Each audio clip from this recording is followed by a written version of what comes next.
Welcome to my video about the Battle of Bakhmut in January 2023. I made these interactive maps for the monthly retrospective, but I didn't manage to get that far, and it would take too much time to discuss it, so I decided to make it a standalone video. And that's good because there's a lot of things to discuss, so let's get going. The Battle of Bakhmut actually started in May last year when the Russians broke out from Popasnia, which you can see on the east side of the map near the color codes of the heights. So for Popasnia, it's a straight road to Bakhmut, and Popasnia was way back then already a battle which was won by the Wagner Group. They were inserted in this sector to enable a breakthrough for the Russians, for the Russian army. And actually the battle for Bakhmut has been waging since August, when they did their first full-scale attack on the city itself. So as you can see, the Wagner Group has been on the crossroads in front of Bakhmut, where you can see a lot of Ukrainian units symbolized in boxes. And since the summer of last year, Wagner had little success of breaking into the city head-on, and that caused quite considerable losses. So in December last year, the Battle of Bakhmut actually flared up once again, and that's when we come to the interesting part in January, when there are significant successes, and that's because in January the battle actually developed, and we will go to January 6th. So January 6th, it's a month ago, but it was a very significant date because that day Putin announced a Christmas truce for Orthodox Christmas, and that was very much the dismay of the Wagner Group, the Russian army, because they were in the process of attacking Soledar, and they were really cracking the Ukrainian lines. So the Christmas truce would give the Ukrainians actually a kind of breathing space to reinforce their positions. So what happened is, as you can see, that there's this Lugansk unit which was attacking, and you can see the unit was attacking on the hillside next to Soledar, because Soledar is in a kind of depression, as you can see, and on both sides you have the heights. So what happened on January 6th was that the Russians they focused on conquering the heights next to Bakhmut, to Soledar, sorry. So Soledar was the objective, and there had been already fights within the city for, I would say, for quite a while. And the focus in the beginning of January was on conquering the heights next to this town. So what happened is that the Wagner Group actually refocused from attacking Bakhmut head-on to attacking Soledar next to Bakhmut, and more in particular the heights around Soledar.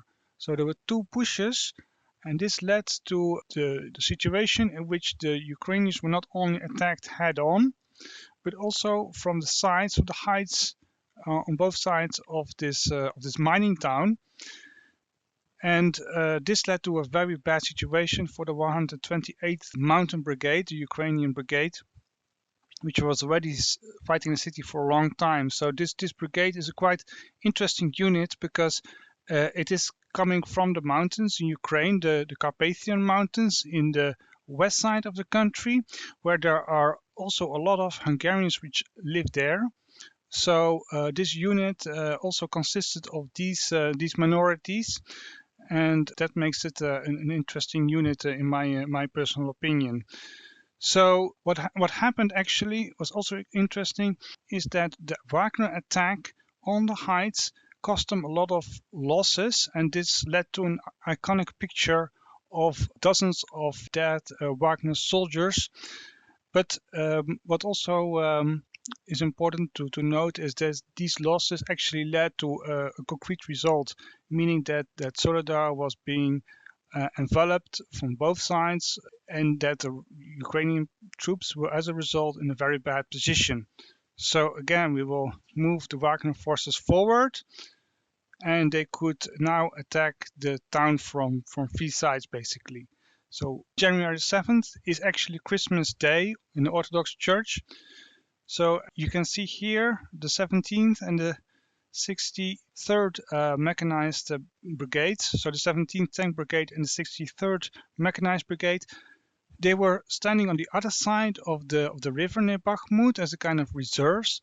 And interestingly enough, at least that's what I made out from the maps from military land, these units were kind of idle. So while the Russians had just conquered the heights around Soledar, the Ukrainians didn't commit their reserves to actually expel these Russian units as soon as possible to save the situation for their mountain brethren. So this kind of tactic to have a kind of counterpunch, as the or Gegenstoß, as the Germans would say, the Ukrainians didn't engage in this kind of tactic. They didn't commit their reserves yet. So what happened is that the Russian troops, they attacked within Soledar, and from their advantage position, attacking from multiple sides, they managed to push out most of the Ukrainian troops from that town of Soledar. So and they actually claimed to have captured Soledar on January 7th. What was expected way back then, 1 month ago, is that the Ukrainians would hold out in those salt mines. They would resist like they would resist in the Azovstal. And interestingly enough, this never really materialized, at least not to the extent as happened in Mariupol in Azovstal. So we should really bear this kind of thing in mind when we talk about the battle. Like, what were the expectations back then? The expectations was that the Ukrainians would hold out in the salt works, in the extensive corridors of the salt mines. But this eventually didn't really pan out. So the 8th of January, we see that the 17th Tank Brigade moves in. So finally, when the Ukrainian mountain troops are being pushed out, then Ukrainians start to commit their reserves, in my opinion, too late. So the 17th Tank Brigade moved in, but also an airborne unit was moved in from outside of the theater. You can see here just moving in, and I highlighted the 46th Airborne Brigade. And there was another tank brigade coming, the 4th Tank Brigade. So the Ukrainians were actually putting in a lot of troops, but they were actually too late. Soledar was already taken. The Russians had the high ground, so this was too late to really turn the tide of the battle in their favor. But also it's really quite telling about the commitment of these units is that Ukrainians didn't commit a lot of infantry as a kind of like stopgap, but they committed their best troops, the airborne troops, the tank troops, and the mechanized troops. So if you look at the map and you can read the symbols, you can see the winged box is the airborne troops, the circle in the box is the tank troops, and the circle with the cross are the mechanized forces. And if you count the boxes around Bakhmut, there's 1 airborne brigade, there's 2 tank brigades, and there are 3 mechanized brigades. So that's in total at least 6 brigades of their best forces. And you can see in the hinterland, near Kramatorsk, there's another tank brigade, and in Slavyansk is also a mechanized brigade. So there are a lot of very good forces, the best forces the Ukrainians have, which are committed to this battle, despite the fact that it is known as a battle of attrition. There's this attack of the Russians to the rest of Soledar, so from both the Wagner Group and the regular Russian forces to capture the remaining part of the city, and that's despite the fact that the Ukrainians moved in a lot of reserves. The Russians, they're really in an attacking mood, in a winning mood, and they just attacked head on. And what also happened, but that will be of importance much later, is the arrival of the 6th Mechanized Brigade. So again, the Ukrainians are committing a lot of their best troops to keep the town, because the focus is no longer on Bakhmut itself, the city, where there's a lot of infantry, as you can see, but on the outskirts, to counter the Russian advance, to really kind of like outflank the Ukrainian positions around Bakhmut. And on January 11th, you can see that the complete capture of Soledar, and the Russians, they are reaching the river. So which is again a barrier for their forces. They need to cross it if they would like to continue their advance to encircle Bakhmut, but we will come back to that later. So they managed to continue their advance, to continue consolidate their positions despite the reinforcement by the Ukrainians. And by that time, the 128th Mountain Brigade is really exhausted, so this one is being pulled back. A few days later, apparently the forces, the front line didn't move that much. Again, in this map and in this overview, I try to highlight the main events, and I don't go into much detail to really show the main development. So on January 14th, you can see that there's another airborne brigade which is being moved in to buttress the front line, because as you can see, the capture of Soledar led to a bulge of the front line, and now the Russians have several options.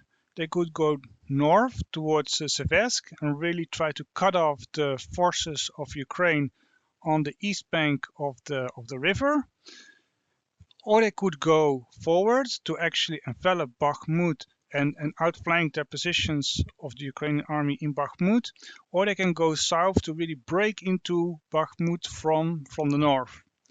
So 77th Ukrainian Airborne Brigade is being put in to buttress the front line to make sure that the Russians cannot consolidate their breakthrough at Soledar, not a breakthrough, but at least their advantage position, and to make sure that the bridgehead at Seversk is secured. And so far, now we're talking about the 10th of February, this bridgehead is still holding despite attacks from multiple directions from the Russian side. So this move for the 77th Airborne Brigade was very wise in hindsight. And again, it shows that the Ukrainians are sending the best troops to Bakhmut to solve the situation as best as they can. So in total now there are 2 airborne brigades and 6 mechanized or tank brigades. So quite a big concentration of forces. 2 days later, on the 16th of January, the Wagner Group managed to cross the river at south of Bakhmut. So you really can see there are 2 movements. There's the Spincer movement going for the north, and it has reached the river. And in the south, now they also decide to cross the river. But in this case, it's a little bit more difficult because I made this purple line, which you can see, which is going to slowly appear. And that shows a little bit the landscape. So when the Russians cross the river, they have to attack a kind of elevation just in front of the river with a road on it. Or actually the road is just crossing it on the eastern side. But again, after that, there's another height which is much higher. So they have this kind of disadvantage that they have to go uphill. And not only uphill, but that hill is also being overlooked by another hill. So this is a very difficult situation. So you have to cross the river, go uphill, and then you have to again go into a depression. You can see there's a little depression between the first ridge line and the second one, and then you have to attack again against a higher hill. So this is a very difficult situation, but nevertheless the Wagners did it, and much to their credit, they managed to cross the river. So again, I let the Wagners move in the north part near Soledar, move forward, because that's the next thing I want to emphasize, that the Wagners tried to attack towards Seversk. So the Ukrainians did well to move the 77th Airborne Brigade there, because the Wagners were actively trying to break through and to really roll up the Ukrainian line and to cut off their troops east of this river and to break into Seversk. So far, no breakthrough has been recorded, so the 77th held very well. And again, that's what we could expect from Ukrainian airborne forces, which were also quite important in their victory at Kharkov, or Kharkiv if you like. So again, this is a kind of distraction because the Wagner Group could have gone south, but they first went north. And around the 20th of January, you can see there's another change in the front line because after 4 days of fighting, the Wagners managed to not only cross the river but get up until the hill. And this has become a very dangerous situation, meaning that now you can see that Bakhmut is being not only taken from the north, threatened from the north, but also from the south. And in the southern part, they're not only threatening Bakhmut, but they also have crossed the river and they have come upon the heights to cut the road, the black line which you can see from the south going into Bakhmut. So an important supply line is under Russian artillery fire. And Wagners have managed to really take on these mechanized forces as well. So there were 2 mechanized brigades, as you can see, and they have been fighting very hard to stop the Wagners from controlling this road. So far, the Wagners have perhaps at this stage, at the 10th of February, reached this road, but it's not totally under their control yet. It has now come the de facto front line between the Ukrainian forces and the Russian forces. But again, this road has become unusable for the Ukrainians to supply their troops in Bakhmut. So again, this map shows only the main paved roads. So there are other roads, minor roads, which are smaller, but these are not on the map. So now there's just one road, which is kind of a little bit north of this black line on the south, which is the single supply road going into Bakhmut. Again, the other road, which is coming from Slavyansk, was still in use to some extent, but that's going to change very soon too. I mean, what happened on the 20th is quite significant, and but it will take several days again for some changes. And what happened on the 25th is that the 53rd Mechanized Brigade is being attacked and they are being pulled out. They are exhausted because they have been holding the line against the Wagners on the river, and they have been fighting a withdrawal. And now it's the time that they have to pull out to replenish their forces. So these are the exhausted. And more south, but I didn't manage to make the map that big, it's the 28th Mechanized Brigade, which also have been fighting. And later, but that will be in February, and we'll make a separate video about the February situation because the situation is still developing. You can see that there will be a new mechanized brigade in that same sector to buttress the Ukrainian front.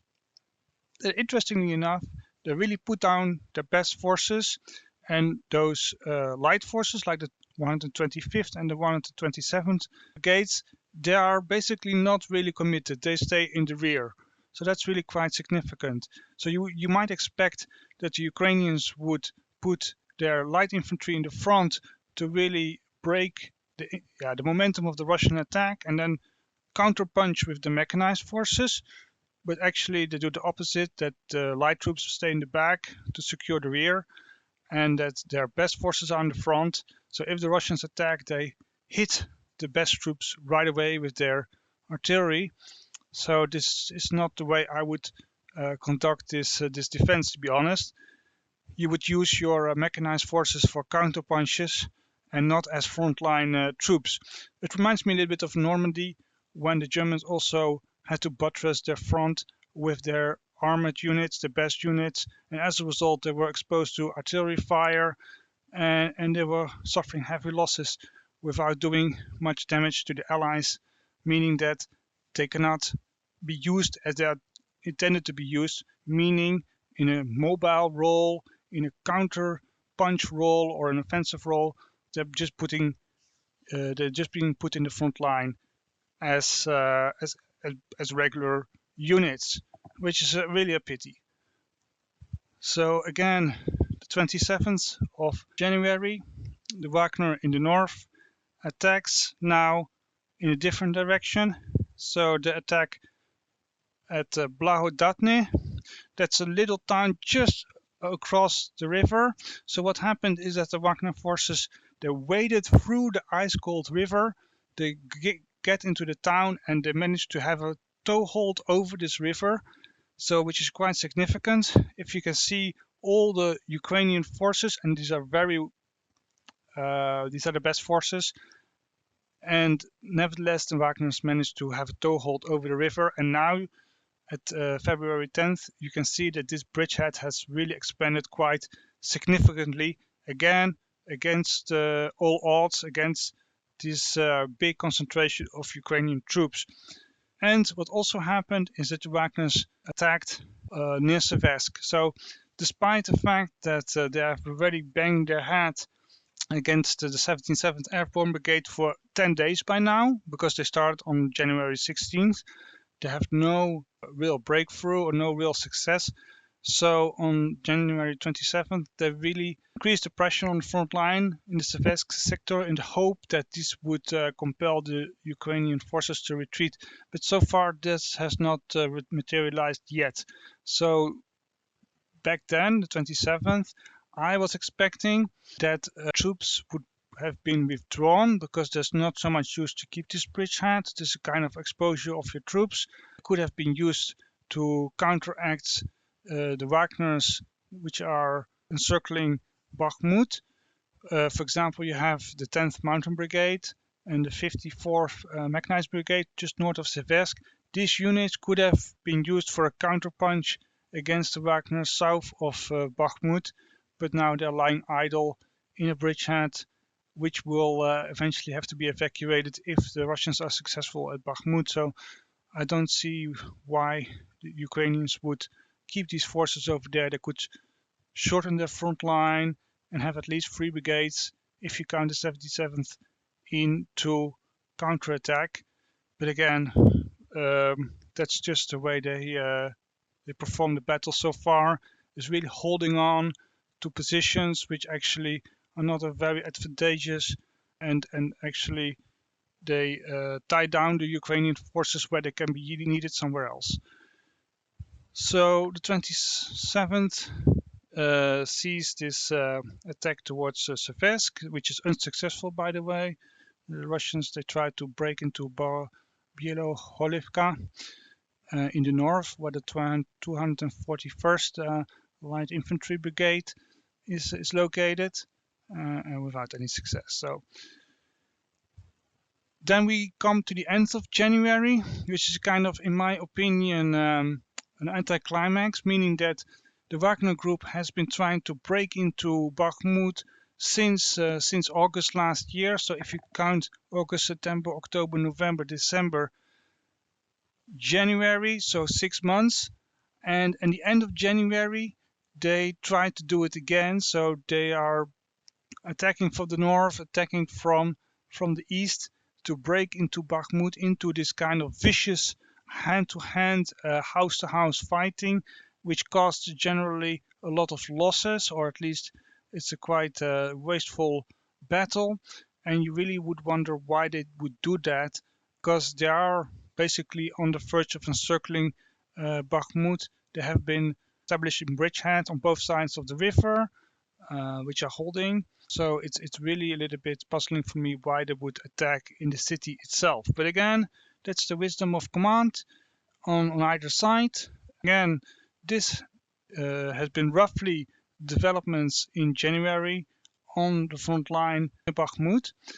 So I hope this map has been helpful for you, and I hope you like this video. So please, if you want to support me, like, comment and subscribe, and see you next time for the retrospective of February to discuss the developments on this front line.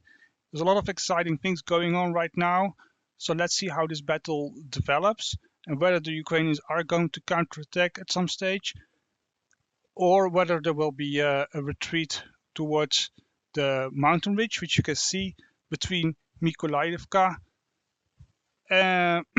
going south, or they go all the way to Slavyansk, Kramatorsk and Druzhkivka.